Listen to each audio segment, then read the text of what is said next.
Well, residents of Kyiv remain under a curfew as battles continue between Ukrainian and Russian forces.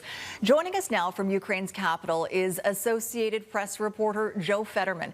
Joe, thanks for joining us. Just tell us how fierce the fighting is tonight and where it's concentrated.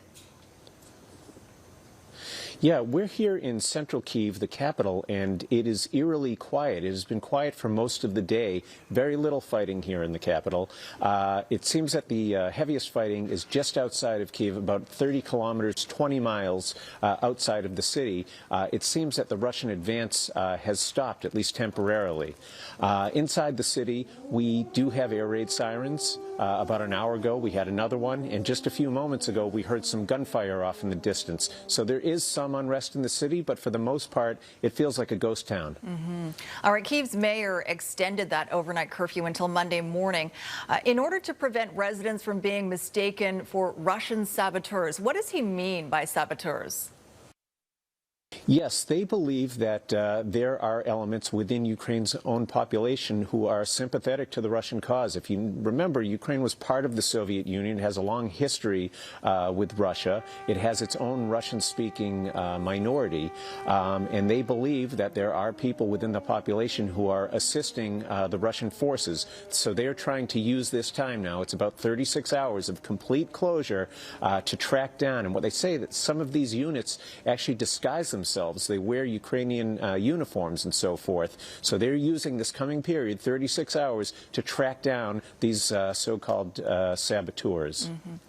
All right, President Zelensky has appeared in another video to show that he remains in Kyiv despite the Russian advances.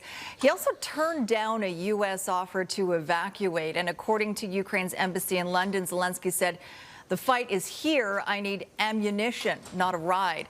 How long can President Zelensky hold out, do you think? Yeah, that's a question.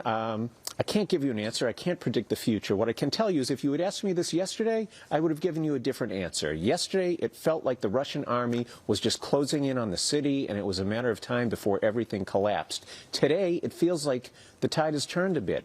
It seems that the Ukrainian military is putting up quite the fight, putting up some stiff resistance. That's why it's so quiet in the city. And Zelensky, I think, is one of the reasons for this. He has remained in the city. He has resisted calls to flee.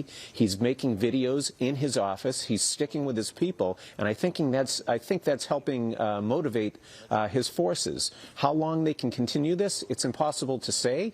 But the performance of the Ukrainian military, I think, is a lot stronger than what people had thought it might have been.